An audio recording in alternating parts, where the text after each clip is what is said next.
Mon petit ami m'a publiquement humilié sur TikTok, me traitant de fille la plus hideuse avec qui il ait jamais été avant de me larguer.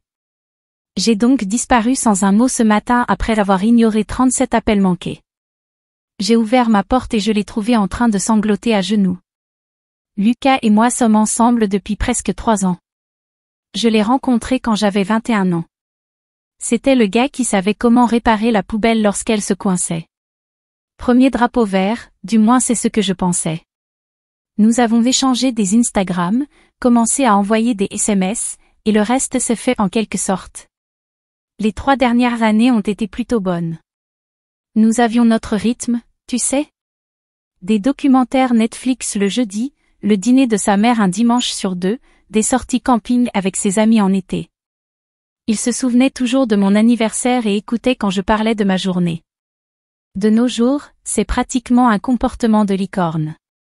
Remarque, mon dernier petit ami avant lui pensait que le travail émotionnel était une sorte d'accouchement, donc mon bar était certes par terre. Avance rapide jusqu'à ce mardi. Je fais défiler mon téléphone pendant le déjeuner et mon téléphone sonne avec un SMS de mon amie Sophie. C'est juste un lien TikTok avec « Call me NOW » en majuscule. Sophie n'est pas du genre dramatique.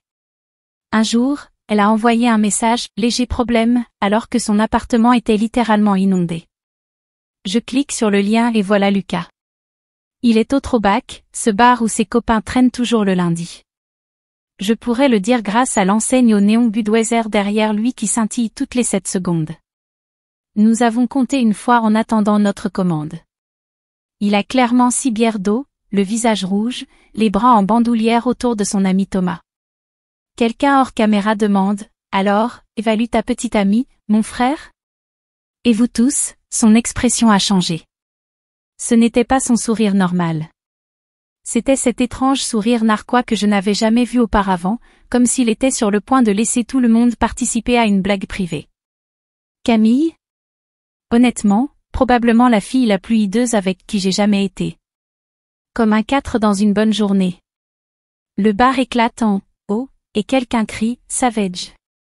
Lucas se contente de rire et continue. Mais elle cuisine de très bonnes enchiladas et ne se plaint jamais quand je sors avec les garçons, alors je la garde avec moi. Peu d'entretien, tu sais. Puis quelqu'un lui demande s'il a peur que je voie la vidéo. Sa réponse, non, elle ne sait même pas ce qu'est TikTok, à part penser à mettre à jour bientôt. De toute façon, trop de bagages. L'horodatage indiquait qu'il avait été publié à 23h43. Lundi soir, alors que j'étais à la maison, je faisais un putain de masque à l'argile et je lui envoyais un texto pour lui souhaiter une bonne nuit. La vidéo a été vue 177 000 fois et 17 000 likes. J'étais assis là, dans la salle de repos, à regarder mon téléphone. Je n'ai pas pleuré, je n'ai pas crié, j'ai juste senti cette étrange sensation de froid se propager dans ma poitrine. 3 ans ensemble, et voilà ce qu'il pense réellement de moi. La veille au soir, il était chez moi. Nous avions préparé le dîner ensemble et discuté de la possibilité d'emménager à la fin de mon bail en août. Il m'avait embrassé au revoir et m'avait dit « Je t'aime, bébé », comme si de rien n'était. Et apparemment, 12 heures plus tard, j'étais la hideuse petite amie qu'il envisageait de larguer. J'ai répondu à Sophie par texto « Je viens après le travail. Ne le dis à personne. » Ensuite, j'ai coupé toutes les notifications, mis mon téléphone dans mon sac et j'ai réussi à passer 3 autres rendez-vous clients sans m'effondrer complètement. Le pilote automatique est bizarre comme ça. Après le travail, je ne suis pas rentrée chez moi. Je suis allée directement chez Target, j'ai acheté un sac Polochon bon marché et je l'ai rempli de produits essentiels, brosse à dents, déodorant, chargeur de téléphone, quelques t-shirts. J'ai dépensé 47,16 $. Le reçu est toujours dans mon portefeuille pour une raison quelconque. Je suis allée en voiture jusqu'au complexe d'appartements de Sophie à 18h13, je suis restée assis sur le parking pendant 20 minutes, sans regarder rien, en écoutant cette vidéo encore et encore dans ma tête. Je n'arrête pas de penser à toutes les fois où Lucas m'a dit que j'étais belle. Quand je me suis habillée pour la fête de Noël de son entreprise, quand j'ai eu la grippe l'hiver dernier, il y a 3 semaines quand nous étions à la plage, et j'étais tellement gênée de porter un bikini. Tous les mensonges, ou simplement les choses que vous dites lorsque vous êtes avec quelqu'un. Sophie n'a pas posé de questions à mon arrivée. Elle a juste montré son canapé-lit, 2 verres de rosé bon marché que nous avions bu à l'université, et a dit « Quel est le plan ?» C'est à ce moment-là que j'ai décidé, je ne lui donne pas la satisfaction d'une conversation de rupture. Pas de larmes, pas de supplications, pas de confrontation dramatique dont il pourrait parler à ses frères plus tard. Je vais juste disparaître. Nous avons passé cette nuit à faire une liste de contrôle. Lucas bloqué sur tout, téléphone, Instagram, Twitter. J'ai changé tous mes mots de passe. Il en connaissait la plupart. Appelé du travail pour le reste de la semaine. Je n'ai dit qu'à ma mère où je me trouvais réellement. À minuit, Lucas avait envoyé cet SMS. Des trucs normaux au début. Qu'est-ce que tu veux pour le dîner? Et tu viens toujours ce soir? Le matin, c'était où es-tu? Et pourquoi tu ne réponds pas? Dans l'après-midi, il avait appelé 12 fois. Pas une seule mention de TikTok, pas une seule excuse. Rien. Je suis restée chez Sophie mercredi et jeudi, j'ai baisé tout le temps. Île d'amour. Trash TV est étonnamment thérapeutique lorsque votre vie implose. J'ai pleuré sous la douche pour que Sophie n'entende pas. J'ai commandé trop d'Uber Eats parce qu'aucun de nous n'avait envie de cuisiner. Vendredi matin, Sophie est allée à mon appartement chercher d'autres vêtements. Elle a dit que Lucas était clairement là. Des canettes de boissons énergisantes vides sur le comptoir, sa veste jetée sur mon canapé. Il avait laissé un mot scotché sur ma porte, « Appelle-moi. Nous devons parler. » Toujours rien sur la raison pour laquelle nous pourrions avoir besoin de parler, comme si je suis censée ne pas être au courant de la vidéo. Le TikTok a mystérieusement disparu de son compte jeudi soir. Mais trop tard. Il avait déjà été filmé à l'écran et faisait le tour de notre groupe d'amis. Mon téléphone explosait avec « Ça va ?» des SMS de personnes à qui je n'avais pas parlé depuis des mois. Le week-end a été une période difficile où il ignorait les appels provenant de numéros inconnus. Lucas utilisait les téléphones de son ami une fois qu'il réalisait que je l'avais bloqué, et sursautait à chaque fois que quelqu'un frappait à la porte de Sophie. Isabelle de mon ancien groupe de discussion au collège communautaire m'a envoyé des captures d'écran des histoires Instagram de Lucas. Des messages vagues sur « quelqu'un qui me manque » et « la plus grosse erreur de ma vie », avec des paroles de chansons tristes. Contrôle des dégâts classiques. Dimanche soir, 26 appels manqués. Lundi matin, 32 heures. Je suis finalement retournée au travail lundi. Mon manager m'a serré dans ses bras quand je suis entrée. Apparemment, la vidéo était également parvenue à son FYP. Elle m'a dit de prendre un autre jour si j'en avais besoin. J'ai dit non. J'avais besoin de normalité. Je devais me concentrer sur autre chose que l'incendie de la benne à ordures qui était ma relation. Lucas s'est présenté au salon pendant ma pause déjeuner. Je me suis cachée dans le placard à fournitures pendant que mon collègue lui disait que je n'étais pas là. J'ai entendu sa voix, ce grondement sourd et familier que j'adorais, à travers la porte. Il avait l'air fatigué. Mardi matin, exactement une semaine après avoir vu la vidéo, le nombre d'appels manqués était de 37. Son dernier SMS disait simplement « S'il vous plaît ». Je devais passer à mon appartement pour récupérer mon courrier. J'avais un colis qui nécessitait une signature. Je pensais que 8 heures étaient sûres puisque Lucas partait habituellement au travail à 7h30. J'ai eu tort. J'ai déverrouillé ma porte et il était là, assis sur mon tapis de bienvenue, celui qu'il m'a donné qui dit « La maison est l'endroit où le Wi-Fi se connecte automatiquement ». Il a levé les yeux quand il a entendu mes clés. Vous tous, cet homme était une épave. Il n'était pas rasé, des cernes sous les yeux, il portait la même chemise Metallica qu'il portait dans sa story Instagram d'il y a 2 jours. Quand il m'a vu, il s'est littéralement effondré.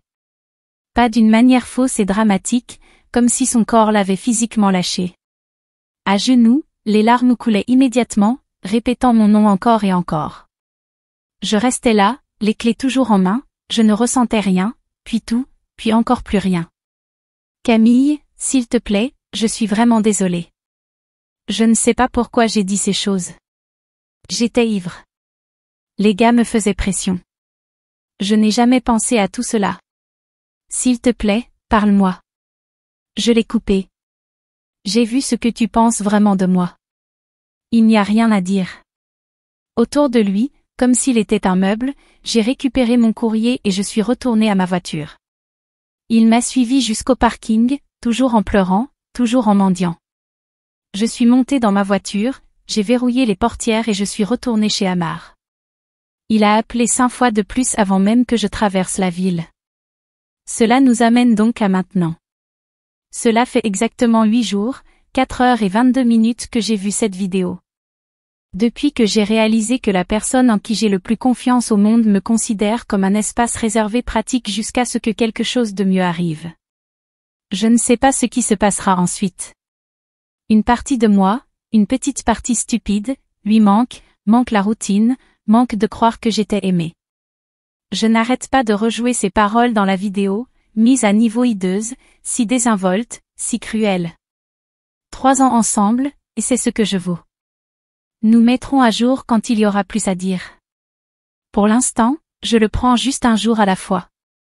Première mise à jour, vous vous souvenez tous de moi, la fille dont le petit ami depuis 3 ans l'a qualifiée d'ideuse sur TikTok et a ensuite eu l'audace d'agir sous le choc lorsqu'elle a disparu? Ouais, c'est toujours moi, malheureusement. Tout d'abord, merci pour tout votre soutien lors de mon dernier message. Cela fait exactement 17 jours que j'ai vu cette vidéo et 9 jours que Lucas est arrivé en pleurant devant ma porte. Laissez-moi vous dire que les choses sont devenues bizarres. Après avoir laissé Lucas sur le parking ce matin-là, mardi, à 8h43 selon l'horodatage de ma voiture, je suis retournée directement chez Amar en mode zombie complet. Pendant tout le trajet, mon téléphone a continué à s'allumer avec des appels. Lucas avait apparemment commencé à utiliser le téléphone de sa mère pour me joindre, ce qui est une forme particulière de désespoir. Quand je suis rentrée chez Amar, je me suis assis dans sa cuisine à regarder l'aimant décoloré Live Look Tequila sur son réfrigérateur. Je ne pouvais plus pleurer. C'était comme si mes émotions avaient enfin atteint leur limite de donner pour le mois. Sophie est rentrée de son service vers 14 heures. Et m'a trouvée exactement dans la même position, toujours dans mon manteau. Elle a juste soupiré, m'a tendu une griffe blanche sortie du réfrigérateur du citron vert, la saveur supérieure et a dit quelque chose qui m'a vraiment fait réfléchir. Elle m'a demandé si j'avais remarqué des signaux d'alarme avec Lucas depuis le début, mais si je les avais simplement filtrés. Au début, j'étais sur la défensive. Lucas et moi avions une bonne relation. Il s'est souvenu de mon anniversaire. Il a regardé le célibataire avec moi, même s'il détestait ça. Il ne s'est jamais plaint lorsque mes cheveux obstruaient le drain de la douche. Le bar est littéralement en enfer ces jours-ci, et je pensais qu'il le nettoyait avec de la place libre. Mais Amar a alors commencé à poser des questions précises. Lucas a-t-il déjà fait des blagues sur mon apparence? Eh bien, il y a eu cette fois où il a dit que mon jean préféré me faisait paraître plutôt large mais d'une manière mignonne. Et quand j'ai eu des mèches l'été dernier, il m'a demandé si le salon avait l'intention de les rendre aussi cuivrées. Il avait l'étrange habitude de désigner les célébrités qu'il trouvait attirantes toujours des types ultra minces, sans maquillage et qui ne me ressemblaient en rien. Lucas a-t-il soutenu mes objectifs? Je veux dire, il a dit qu'il était fier quand j'ai été promue l'année dernière, mais il a aussi suggéré que je ne devrais peut-être pas l'accepter parce que le stress pourrait être trop fort. Quand je parlais de retourner peut-être à l'école un jour, il changeait toujours de sujet en disant combien cela coûterait cher. Lucas avait-il des normes égales pour notre relation? En y réfléchissant, pas vraiment. Si j'étais en retard de 15 minutes pour le rencontrer, je recevais une série de SMS de plus en plus ennuyés, mais il pouvait annuler ses projets de dernière minute pour passer du temps avec les garçons, et j'étais censée être cool avec ça. Au moment où nous avons fini notre griffe blanche, j'ai eu cette sensation de serrement d'estomac. Le TikTok n'était pas un moment bizarre et hors du commun. C'était juste la première fois que je voyais ce qui avait toujours été là, sans le filtre de vouloir croire que nous étions parfaits. Cette nuit-là, Lucas a atteint un nouveau niveau. À 21h17 exactement, la sonnette de Sophie retentit. Nous nous sommes tous les deux figés comme si nous avions été surpris en train de commettre un crime. À travers le Judas, Lucas tenait les fleurs d'épicerie les plus tristes que j'ai jamais vues. Sophie est passée en mode maman ours. Elle a ouvert la porte juste assez pour bloquer la vue à l'intérieur et lui a dit que je n'étais pas là. Je pouvais entendre sa voix se briser alors qu'il la suppliait de le laisser me parler pendant 5 minutes. Il a dit qu'il n'avait pas dormi depuis des jours, qu'il avait perdu 7 livres et qu'il ferait n'importe quoi pour arranger ça. Après que Sophie l'ait finalement fait partir, elle a trouvé une lettre manuscrite qu'il avait glissée sous la porte 8 pages, 8 recto et verso. Je dois admettre que je l'ai lu 2 fois. C'était beaucoup. Des taches de larmes sur le papier, des promesses de passer le reste de ma vie à vous rattraper, des explications sur la façon dont il était ivre, sur la pression exercée par ses amis sur lui, sur la façon dont il avait passé une mauvaise journée de travail. Déflexion classique, bingo. Mais une phrase m'a vraiment frappée, j'ai dit ces choses horribles parce que je ne suis pas en sécurité et j'ai peur que tu réalises que tu es trop bien pour moi. Pendant environ 20 minutes, j'ai envisagé de l'appeler. Voilà à quel point mon cerveau était en désordre. Il m'a humilié publiquement et je me sentais mal pour lui. Heureusement, le Wi-Fi d'Amar a choisi ce moment précis pour tomber en panne classique de Xfinity du jeudi soir, nous n'avons donc même pas pu diffuser quoi que ce soit. Au lieu de cela, nous avons fini par parcourir de vieilles photos sur mon téléphone, et c'est à ce moment-là que j'ai eu ma première véritable révélation. Dans littéralement toutes les photos de Lucas et moi ensemble de l'année dernière, je le regarde avec ce grand sourire, et soit il regarde son téléphone, soit sur le côté, soit il fait une grimace stupide. Pas un seul où il me regarde comme je le regarde. Comment n'ai-je jamais remarqué cela auparavant? Vendredi matin, un nouveau développement s'est produit. Mon frère Julien m'a appelé pour me dire que Lucas s'était présenté à son appartement à 7 heures, me demandant s'il savait où j'étais. Julien, étant le frère surprotecteur qu'il est, a dit à Lucas que s'il revenait, ils auraient une autre sorte de conversation. Dramatique, mais j'apprécie le sentiment. À ce moment-là, je commençais à me sentir étouffée par toutes les tentatives de Lucas pour me contacter. Ce n'était pas romantique, c'était inconfortable. Alors j'ai fait quelque chose que j'avais évité. J'ai rédigé un texte simple, direct, qui ne laisse aucune place aux erreurs d'interprétation. J'ai besoin d'espace. S'il vous plaît, arrêtez de me contacter, moi, mes amis et ma famille. Je vous contacterai quand, si, je serai prêt à parler. Je l'ai envoyé à 10h22, j'ai immédiatement éteint mon téléphone pendant 3 heures parce que je ne supportais pas de voir sa réponse. Quand j'ai finalement vérifié à nouveau, 5 paragraphes m'attendaient. L'essentiel, il a compris, il respecterait mes limites, il attendrait éternellement s'il le fallait, suivi immédiatement de 3 autres textes demandant quand l'éternité pourrait se terminer et si nous. Pourriez-vous s'il vous plaît juste nous rencontrer pour un café la semaine prochaine? Voilà pour le respect des limites. Le week-end a été effectivement paisible. La colocataire de Sophie, Isabelle, était hors de la ville pour rendre visite à ses parents, nous avions donc le logement pour nous seuls. Nous avons commandé, fait des masques, regardé les 3 films Magic Mike, pour l'intrigue, évidemment, et j'ai passé 24 heures complètes sans vérifier mon téléphone. C'était comme reprendre l'air après avoir été sous l'eau. Mais dimanche soir, les choses ont pris une autre tournure. Je parcourais Instagram avant de me coucher, mauvaise habitude, je sais, quand je l'ai vu. Derek avait posté une vidéo, pas n'importe quelle vidéo, des excuses publiques. Il m'a tagué dedans et tout. 4 minutes et 27 secondes pendant lesquelles il était assis dans sa voiture, regardant directement la caméra avec des yeux cerclés de rouge, disant à tous ceux qui ont vu cet horrible TikTok à quel point il était désolé. Combien il regrette d'avoir blessé la plus belle personne qu'il ait jamais connue, et comment il apprend à devenir un homme meilleur. Les commentaires étaient en désordre. Certaines personnes l'ont félicité pour avoir pris ses responsabilités barf. D'autres l'ont critiqué pour avoir encore une fois fait mon humiliation à son sujet. Son copain, Thomas, a commenté « Reste fort, mon frère », comme si Derek était la victime ici. Je ne pouvais pas dormir après ça. Je n'arrêtais pas de penser à quel point même ses excuses étaient publiques. Même son supposé moment le plus bas a été soigneusement filmé, probablement avec plusieurs prises, publié aux heures d'engagement optimales, 20 heures. Un dimanche. Lundi matin, j'ai décidé que je devais retourner dans mon propre appartement. Sophie avait été incroyable, mais je ne pouvais pas me cacher éternellement chez elle. De plus, son chauffe-eau a fonctionné tout le week-end et les douches froides en février ne sont pas l'ambiance. Alors que je préparais mon sac de sport, mon téléphone a reçu une notification Venmo. Derek m'avait envoyé $300 avec la note, pour le dîner d'anniversaire que nous n'aurons jamais. Notre 3e anniversaire aurait eu lieu la semaine prochaine. Je l'ai renvoyé immédiatement, puis je l'ai également bloqué sur Venmo. Le retour à mon appartement m'a donné l'impression d'aller à un entretien d'embauche. Je savais que j'allais bombarder. À chaque feu rouge, je regardais mon rétroviseur, m'attendant à moitié à voir la voiture de Derek s'arrêter derrière moi. Mais mon immeuble était libre de Derek à mon arrivée. Ma voisine, Madame Lefebvre, m'a fait un signe de tête dans le couloir comme si je n'étais pas partie depuis plus de 2 semaines.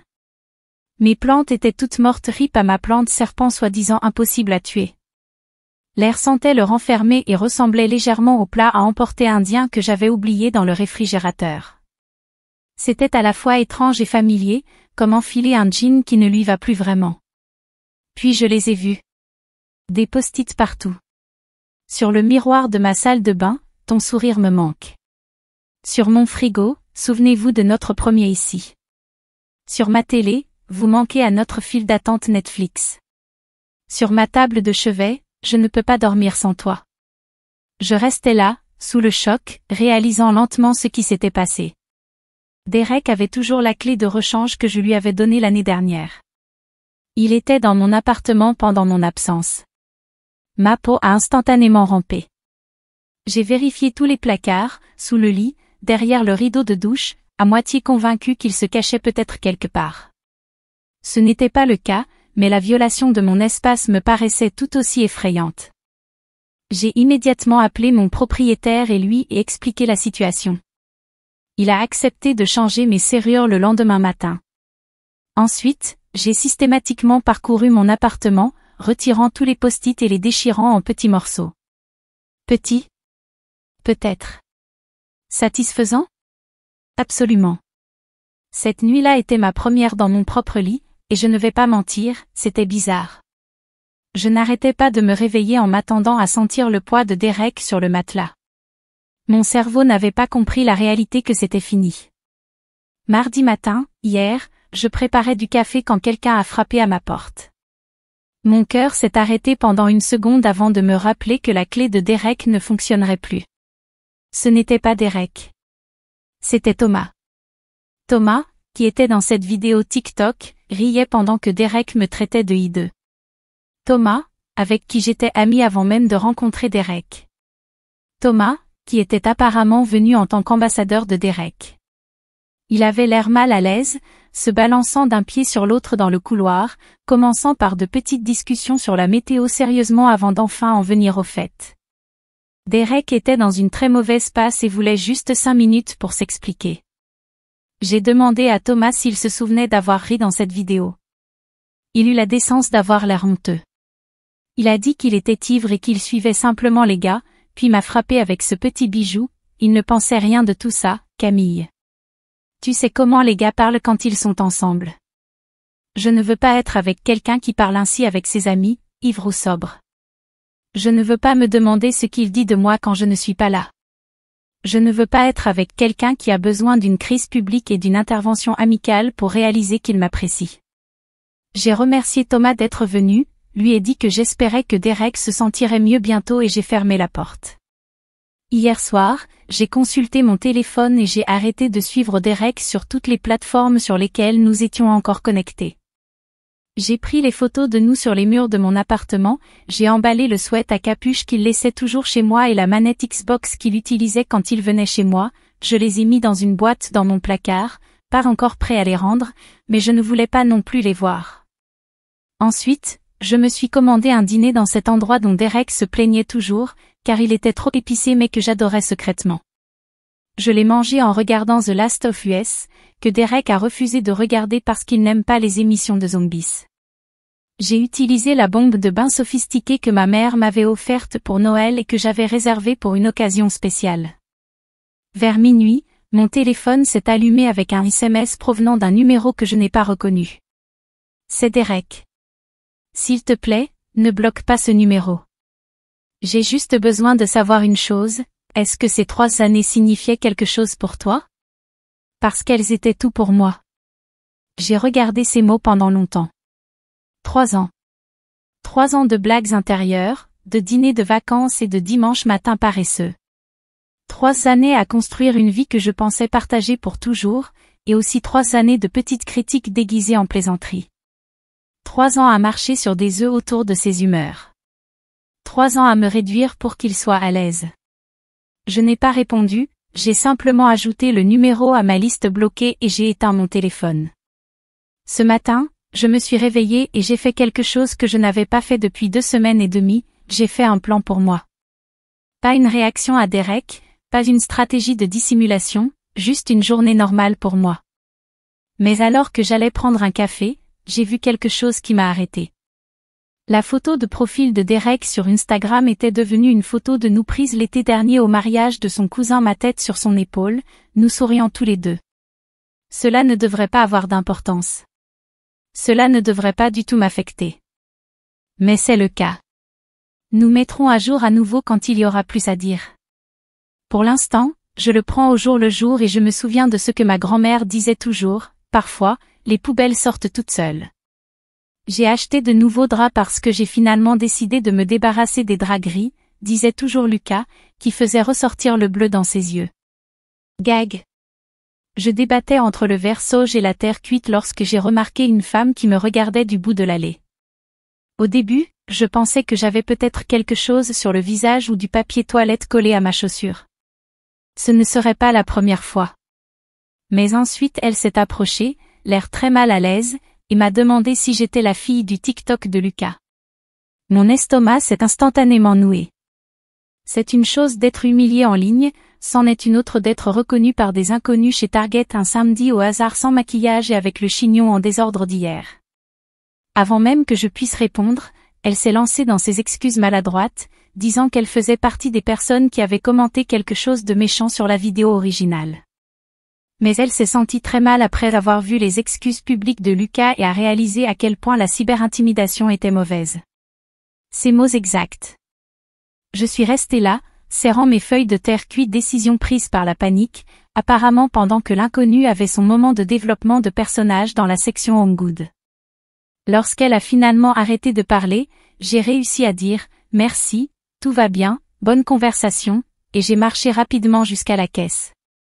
Ensuite, je suis resté assis dans ma voiture pendant 20 minutes, avec la climatisation à fond, même s'il ne faisait que 62 degrés dehors. C'est à ce moment-là que ça m'a frappé. Je ne suis plus seulement Camille. Pour certaines personnes, je suis la fille de TikTok. Mon humiliation est devenue mon identifiant, et cette prise de conscience m'a mis en colère d'une manière que je n'avais jamais ressentie auparavant. Pas triste, ni en colère comme je l'étais depuis des semaines. Pur, énergisant, fini, en colère. Dimanche matin, je me suis réveillée à 6h13. Je n'arrivais pas à dormir et j'ai fait une liste dans mon application Notes. Je me suis coupé les cheveux. J'ai toujours voulu essayer un lob, mais Lucas aimait ça long. Rejoignez ce cours de kickboxing dont Sophie ne cesse de parler. Enfin, postuler pour ce programme de certificat que j'ai reporté. Redécorer ma chambre, fini les schémas de couleurs plus masculins. Télécharger une application de rencontre. À 11h du matin, j'avais déjà barré le numéro 1. Je suis entrée dans Supercut sans rendez-vous, vivant dangereusement, MDR, et j'ai coupé 7 pouces de cheveux.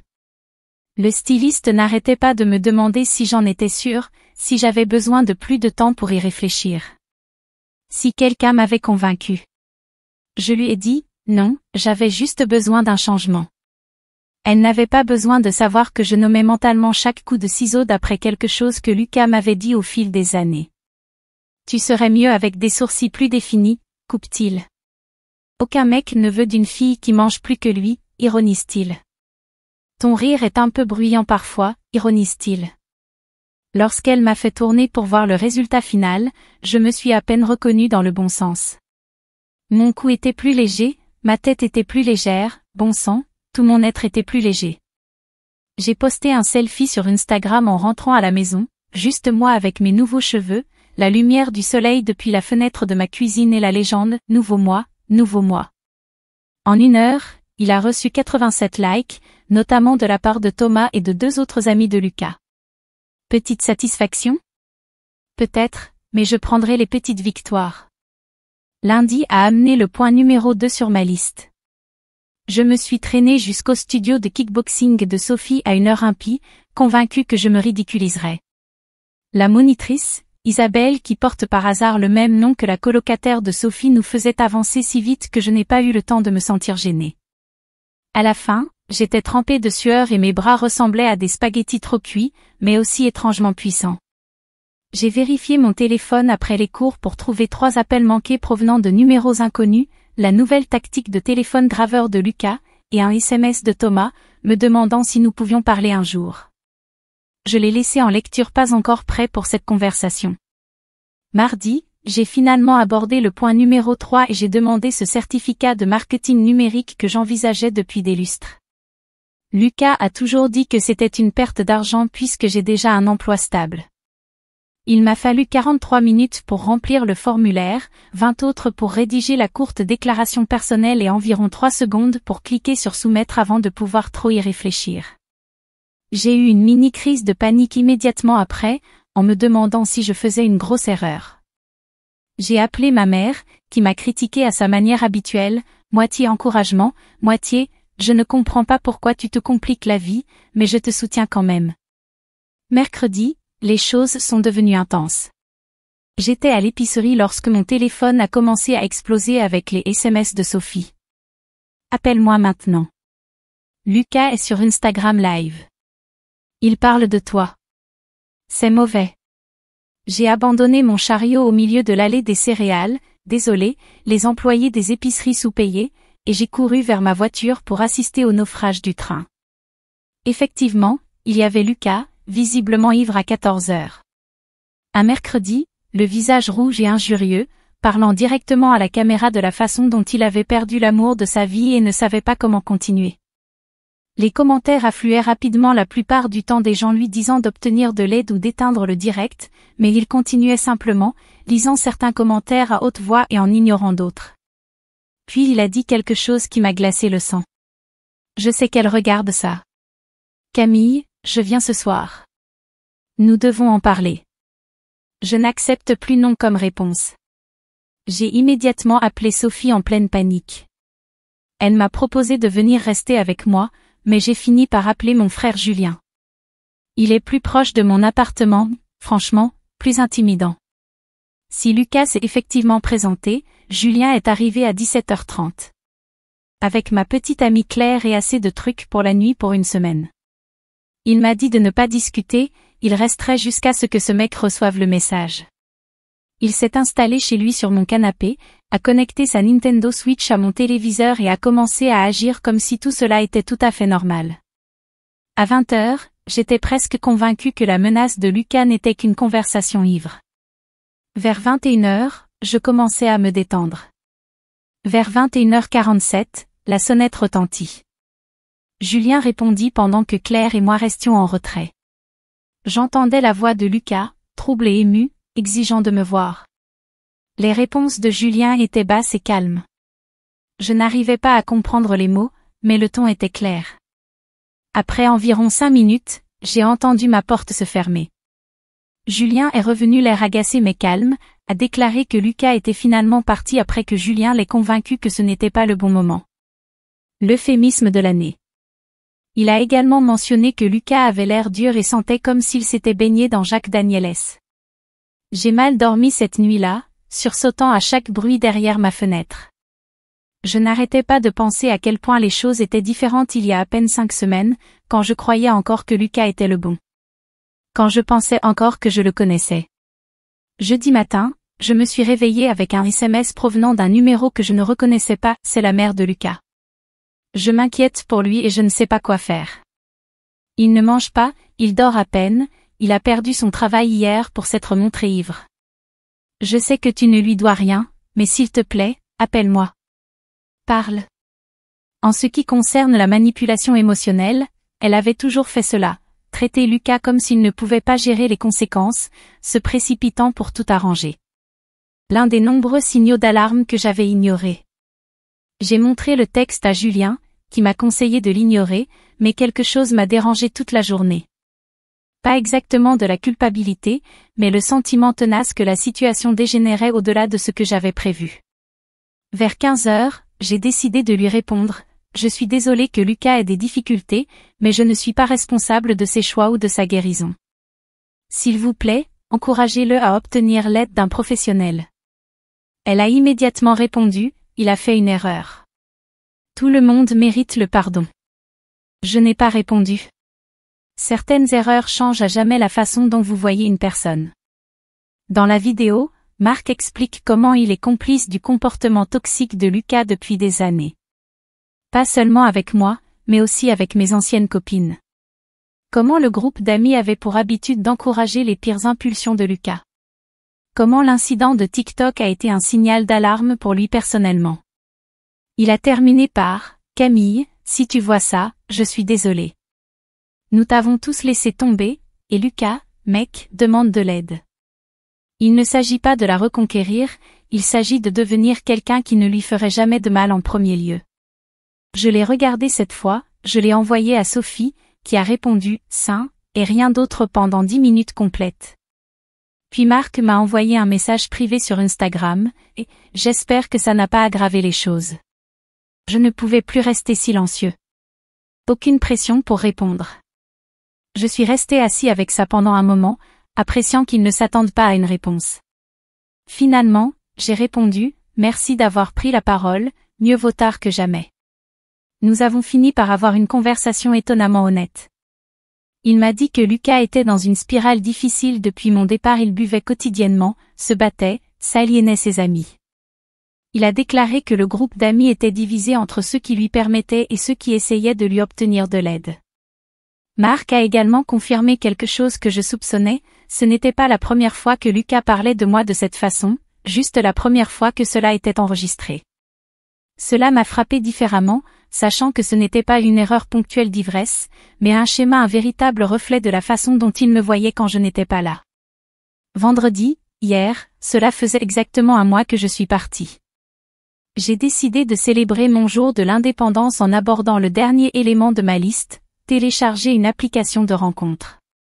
Non pas parce que je suis prêt à sortir avec quelqu'un, Dieu sait, mais parce que je voulais me rappeler que Lucas n'est pas la seule option dans l'univers. Il y a tout un monde de gens qui pourraient m'apprécier sans me démolir secrètement. Créer mon profil me semblait étrangement vulnérable, choisir des photos sur lesquelles j'aimais vraiment mon apparence, écrire une biographie qui était authentiquement moi, et non organisée pour faire appel aux préférences d'une personne en particulier. C'était comme étirer des muscles que j'avais oubliés. Je venais de terminer la configuration de mon profil lorsque mon téléphone a sonné. Encore un numéro inconnu. J'ai presque refusé, supposant automatiquement qu'il s'agissait de Lucas avec encore un autre téléphone graveur, mais quelque chose m'a fait répondre. Ce n'était pas Lucas. C'était son ami Thomas. Thomas avait l'air bizarre, nerveux et parlait trop vite. Il a dit qu'il devait me dire quelque chose d'important, quelque chose à propos du TikTok original, quelque chose qui pourrait changer ma façon de voir les choses. J'ai failli raccrocher, je lui ai presque dit que j'en avais fini avec tout ça, fini avec Lucas, fini avec ses amis et leurs drames. Mais ensuite Thomas a déclaré, le TikTok n'était pas spontané, Camille. Lucas l'avait planifié, et je peux le prouver. Je vois Thomas aujourd'hui à 14 heures. Chez Starbucks. Julien a insisté pour m'accompagner et s'asseoir à une table voisine, au cas où. Je n'ai aucune idée de ce que Thomas veut me dire. Je mettrai à jour après avoir rencontré Thomas. J'ai le ventre noué et j'ai déjà changé de tenue 4 fois. Souhaitez-moi bonne chance, je suppose. Eddie, je suis sur le point de partir pour Starbucks. Merci pour tous les commentaires de soutien. Pour répondre aux questions les plus courantes, non, je n'ai pas débloqué Lucas et je n'ai pas l'intention de le faire. Oui, j'apporte mon spray au poivre, merci pour votre inquiétude. MDR. Et non, je ne veux pas que Lucas revienne. Je veux juste comprendre que WTF s'est produit. Dernière mise à jour, vous tous. J'ai réécrit ce message 4 fois maintenant parce que je n'arrive toujours pas à croire tout ce qui s'est passé. Tout d'abord, merci à tous ceux qui ont envoyé des messages de soutien après la dernière mise à jour de mon cliffhanger. Désolé de vous avoir laissé en suspens, mais j'avais vraiment besoin de temps pour traiter ce que Thomas m'a montré. Revenons à samedi à 14h03. Je suis entrée dans Starbucks avec le ventre noué, j'ai repéré Thomas dans le stand du coin, déchiquetant nerveusement une serviette. Julien prit position à une table près de la porte, l'air très visible malgré son déguisement de lunettes de soleil porté à l'intérieur. Thomas avait l'air dur par un désastre à la hauteur de Lucas, mais définitivement stressé. Des cernes sous les yeux, des cheveux mal lavés, il portait la même chemise dans laquelle je l'avais vu au moins 3 fois sur Instagram récemment. Les 5 premières minutes ont été terriblement gênantes. Il s'est excusé de 17 manières différentes pour son rôle dans la situation de TikTok. J'ai juste siroté mon café au lait et j'ai attendu qu'il en vienne au fait. Finalement, il sortit son téléphone. Avant de vous montrer ça, vous devez savoir que je ne l'ai trouvé qu'hier. Je parcourais d'anciennes discussions de groupe, essayant de trouver une pizzeria où nous avions commandé une fois, et j'ai vu ce fil de discussion que Lucas a commencé environ un mois avant. Vous savez.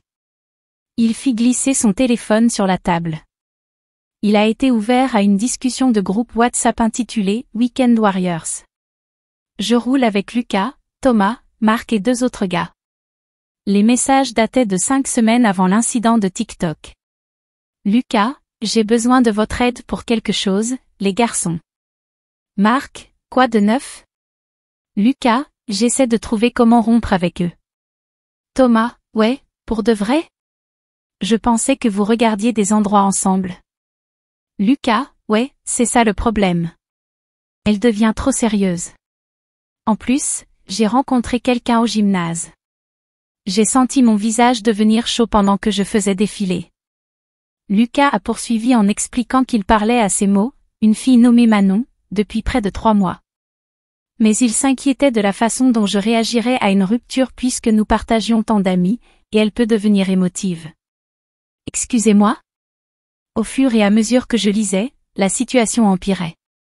Lucas demandait littéralement à ses amis des conseils sur la façon de me faire rompre avec lui afin qu'il puisse ressembler aux gentils. Leurs suggestions allaient de devenir progressivement plus distants, à se battre pour rien, et c'est ce qui m'a presque fait lâcher le téléphone, simplement être un astérisque sur les réseaux sociaux pour qu'elle le voie et vous largue. Comme la dernière pièce du puzzle qui s'est mise en place, le TikTok n'était pas une erreur d'alcool, c'était délibéré, juste un plan qui s'est retourné contre moi lorsque j'ai disparu. Au lieu de le confronter, je suis resté assis là pendant un moment, essayant de comprendre le fait que non seulement Lucas m'avait intentionnellement humilié en ligne, mais qu'il l'avait fait pour échapper à notre relation et être avec quelqu'un d'autre. Et maintenant, il jouait le rôle de petit ami dévasté pour sauver la face auprès de tout le monde. J'ai remercié Thomas de m'avoir montré la vérité, puis je suis sorti du Starbucks avec Julien derrière moi, posant 70 questions auxquelles je n'étais pas prêt à répondre. Ce soir-là, j'ai pris une décision. Après 37 jours de silence, j'allais parler à Lucas selon mes conditions non pas pour me remettre ensemble, ce navire avait navigué, heurté un iceberg et coulé au fond de l'océan mais pour lui faire savoir que je savais tout. Dimanche matin, à 10h précises, j'ai envoyé un texto à Lucas depuis mon vrai numéro, nous devons parler aujourd'hui, à 14h, Java a chuté dans le Maine. Ne sois pas en retard. Il a répondu dans les 12 secondes, je serai là, merci Camille, je t'aime. Alerte spoiler, en fait, il ne m'aime pas. J'ai passé les 3 heures suivantes à osciller entre certitude absolue et panique totale. J'ai changé de tenue 4 fois, j'ai pratiqué ce que je voulais dire devant le miroir, comme si je me préparais pour un entretien d'embauche. J'ai appelé Sophie 2 fois pour me dissuader. Je suis arrivé à Java à chuter 20 minutes plus tôt pour sécuriser la table du coin dos au mur, positionnement tactique. J'ai commandé un chai latte, je n'avais aucune intention de le boire. Lucas est arrivé à 13h58, scrutant le café jusqu'à ce qu'il me repère. Il avait l'air mieux que ce à quoi je m'attendais, douché, rasé, portant la chemise bleue que je lui avais offerte.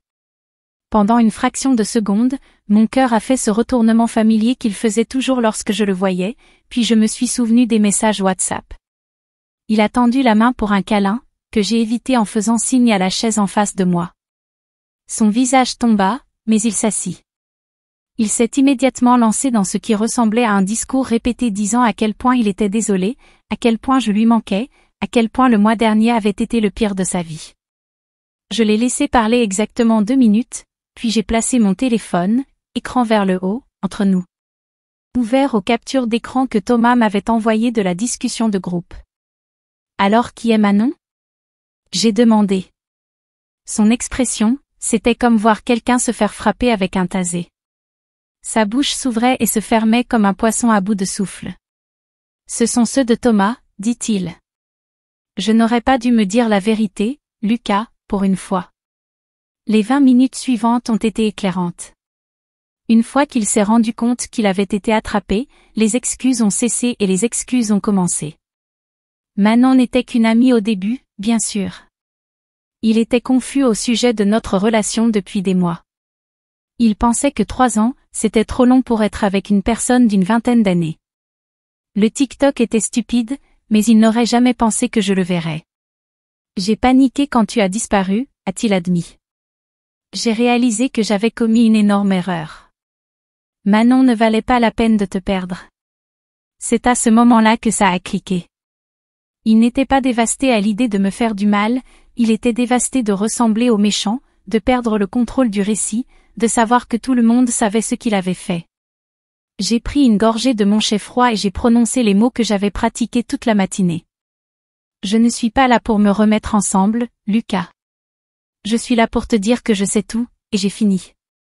Ne me contacte plus, ni mes amis, ni ma famille. C'est fini. Ses yeux se sont remplis de larmes dont je suis maintenant sûre à 99% qu'elles étaient performatives, mais il a dit, « Mais je t'aime. » Nous pouvons résoudre ce problème, a-t-il déclaré. Je ferai n'importe quoi. Si tu m'aimais, tu n'aurais pas passé 3 mois à planifier comment m'humilier pour pouvoir être avec quelqu'un d'autre. Je me levai, rassemblant mon sac à main et ma veste. C'est à ce moment-là qu'il a joué sa dernière carte, une carte à laquelle je ne m'attendais pas. J'ai rompu le bail de mon appartement, lâche-t-il. Je vis avec ma mère. Nous pensions que nous emménagerions ensemble le mois prochain, comme nous l'avions prévu. Pendant un bref instant insensé, je me suis sentie coupable, comme si c'était moi qui gâchais sa vie. Puis je me suis souvenu du calcul froid de ses messages, planifiant exactement comment me briser le cœur de la manière la plus publique possible. Tu devrais appeler Manon, dis-je. Je suis sûre qu'elle a de la place chez elle. Et puis je suis sortie, pas de sortie dramatique, pas de scène, juste terminée.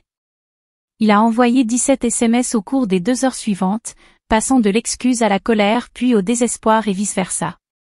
Je n'ai répondu à aucune d'entre elles, j'ai juste pris des captures d'écran et les ai envoyées à Sophie avec la légende, l'audace continue. Vers midi, mon téléphone s'est allumé avec un SMS provenant d'un numéro inconnu. Ma première pensée a été, c'est reparti. Mais ce n'était pas Lucas. C'était Manon. Salut Camille, tu ne me connais pas, mais je pense que nous devons parler. Lucas m'a raconté une histoire et t'en a apparemment raconté une autre. Nous nous sommes retrouvés pour un café cet après-midi.